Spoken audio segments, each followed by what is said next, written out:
আসসালামু আলাইকুম এভরিওয়ান, সবাই কেমন আছেন? আশা করি সবাই অনেক ভালো আছেন। আল্লাহ তাআলার অশেষ রহমতে আমরাও ভালো আছি। লাইফস্টাইল অফ আফরোজা চ্যানেলে আপনাদের সবাইকে স্বাগতম। কাছে দূরে দেশ ও দেশের বাইরে যে যেখান থেকে বসে আজকের ভিডিওটি দেখছেন সবাইকে জানাই অসংখ্য অসংখ্য ধন্যবাদ। তো শুরুতে দেখতে পেলেন যে ছোলা বুট, আসলে এই ছোলা বুটগুলো রোজার ভিতরে নিয়ে এসেছিলাম আর 3-4 জায়গায় প্যাকেট করা ছিল। তো ভাবলাম যে এভাবে থাকলে তো পোকা লেগে যাবে, নষ্ট হয়ে যাবে, তাই সবগুলো এক জায়গায় ঢেলে নিলাম, একটা পটে রেখে দিলাম। আর এদিকে কাঁচামরিচ আমি নিয়ে এসেছি। তো মরিচগুলো অনেকটাই নেব অল্প, তো ভাবলাম একটু জোর করলো দোকানদার, আর আমি ভাবলাম যে ঠিক আছে তাহলে নিয়ে যাই। আর মরিচের দামও বেশি না, এখন তো কাঁচামরিচের দাম কমে যাচ্ছে। আর এদিকে আমি বোটাগুলো বেছে নিলাম, বোটা বেছে না রাখলে কিন্তু কাঁচামরিচ নষ্ট হয়ে যায়। আর কিছুটা আমি একটু ঝাঁকাতে রাখলাম আর কিছুটা একটু পলিথিনে রেখে দিলাম। ঝাঁকারগুলো আস্তে আস্তে করে খেয়ে নিব, আর পলিথিনেরগুলো তারপরে আবার খাওয়া শুরু করব। তো পলিথিনে রাখলে মেলা দিন কিন্তু ভালো থাকে। আর এটা আমি কিন্তু নর্মাল ফ্রিজে রেখে দিব, তাহলে অনেক দিনই ভালো থাকবে। আর এদিকে পোলাওর চাল নিয়ে এসেছি। এটা আমাদের বাড়ির পোলাওর চাল, আর এই বাড়ির পোলাওর চালটা দিয়ে আজকে আমি ভুনা খিচুড়ি রান্না করব, আর তার সাথে করব একটু আলু ভর্তা। বাড়ির চালের জন্য কিন্তু কালারটা একদম দেখাচ্ছে কীরকম একটু কালো কালো, আর কিনা চাল হলে কিন্তু অনেক সুন্দর দেখায়, সাদা দেখায়। এর আগে আমি পোলাও করেছিলাম এই মোটা চাল দিয়ে, ভাতের চাল দিয়ে করেছিলাম। তো আসলে এক এক সময় এক এক রকম কিন্তু খেতে ভালো লাগে, সব সময় কিন্তু একরকম খাবার ভালো লাগে না, আমি সব সময় বলি কথাটা, আর আমার আপুরা তো জানেই। তো যাই হোক, এদিকে আমি চালটা অফ ক্যামেরায় ধুয়ে নিয়েছি, আর এদিকে রান্না করতে চলে এসেছি।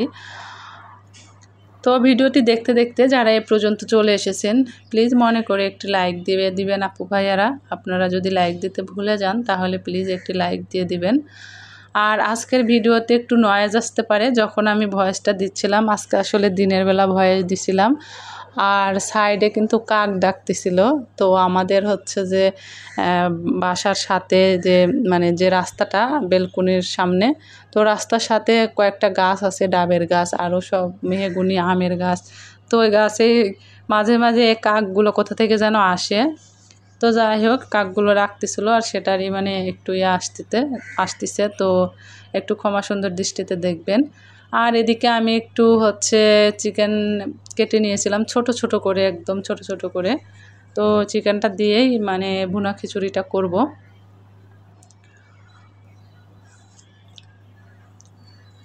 আসলে আমরা এই বর্তমান যে সমাজে বাস করতেছি, বর্তমান যে অবস্থা 2025 সালের, তো যে অবস্থা সবাই আমরা কম বেশি খবর দেখতেছি। তো যাই হোক, সেটা ছাড়াও আসলে আমরা মানুষ কেমন জানি, শুধু নিজে ভালো খাবো, নিজে ভালো পরবো, নিজে ভালো থাকবো, আর আমরা কেন পরের ভালো কিছু কেন আমরা দেখতেই পারি না? কেন আমরা মানুষ এমন? আসলে কি, পরের ভালো চাইলে কিন্তু নিজের ভালো হয়। পরের ভালো কামনা করলে, পরের জন্যে আপনি দোয়া করলে কিন্তু আপনার জন্যে সেটা কিন্তু ফলবে। এটা কিন্তু শুধু মুখের একটা কথা না, এটা কিন্তু অনেক বড় বড় জ্ঞানীদের কিন্তু এটা বাণী। তাছাড়াও এটা হাদিসেরও কথা। আসলে এখন সব কিছু কেমন যেন হয়ে গেছে, আমরা আসলে সব কিছুতে সবাই না, ভালো মানুষ পৃথিবীতে অবশ্যই আছে, ভালো মানুষ আছে জন্যে পৃথিবীটা এখনও টিকে আছে। যখন একটুও ভালো মানুষ থাকবে না, তখন কিন্তু আল্লাহ দুনিয়াটা ধ্বংস করে দিবে। তো ভালো মানুষ অবশ্যই আছে, কিন্তু তার ভিতরেও বর্তমান যা অবস্থা, আসলে কি আমরা সবাই সবাইকে ভালোবাসবো, সবাই সবার পাশে থাকবো, সবাই সবাইকে সাপোর্ট করব। শুধু আমি এই ইউটিউবের ক্ষেত্রে বলছি না, সব কিছুর ক্ষেত্রেই বলছি, যে ইউটিউবে এসেছি বলে যেন আমি ইউটিউবের কোনো কাজের ক্ষেত্রে কিন্তু বলছি না। আসলে বর্তমান যা অবস্থা, এটা সবাই আমরা জানি, কম বেশি দেখতেছি, তো সেখান থেকে বলতেছি। আসলে কি, সবসময় আমাদের দোয়া করা উচিত যে আল্লাহ সবার সন্তান মা বাবার সন্তানকে সবসময় হেফাজতে রাখেন। অনেক মা বাবার সন্তান দেখেন যে বাইরে যাচ্ছে কোচিং প্রাইভেট এটা ওটা, তো সবার জন্যে দোয়া করা উচিত। আসলে আমরা পরের জন্যে দোয়া করলে সেটা কিন্তু আমাদের নিজের জন্যে ফলবে। তো এর আগে কিছুদিন আগে একটা মানে ইয়েতে দেখছিলাম হাদিস, তো সেখানে হচ্ছে শুনেছিলাম যে সব সময় হচ্ছে পরের জন্য দোয়া করে, সে নিজের জন্য কখনোই দোয়া করে না। তখন কিন্তু ফেরেশতারা আল্লাহকে বলছিল যে আল্লাহ ও তো নিজের জন্য কিছুই চাইলো না, সব সময় তো সে অপরের জন্যেই চাইলো। তো তখন কিন্তু আল্লাহ সেই অপরের জন্যে চাওয়াটা কিন্তু তার নিজের জন্য করে দিছেন।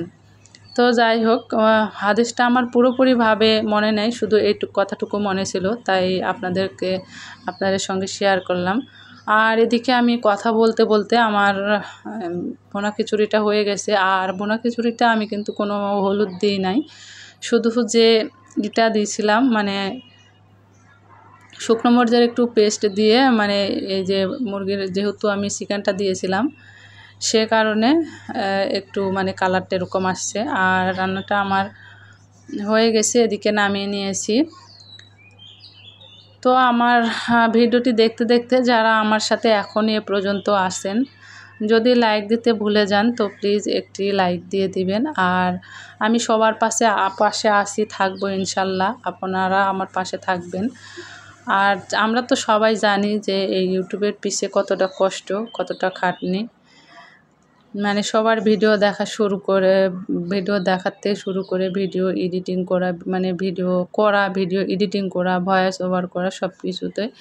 যাই হোক, আমি একদম ভিডিও শেষ পর্যায়ে চলে এসেছি। আর যে ভুনা খিচুড়িটা করেছি সেই ভুনা খিচুড়ির সাথে এরকম আলু ভর্তা করেছি। আলু ভর্তাটা কিন্তু আমার ভুনা খিচুড়ির সাথে খুবই ভালো লাগে। তো সবাই ভালো থাকবেন, সুস্থ থাকবেন, আল্লাহ হাফেজ।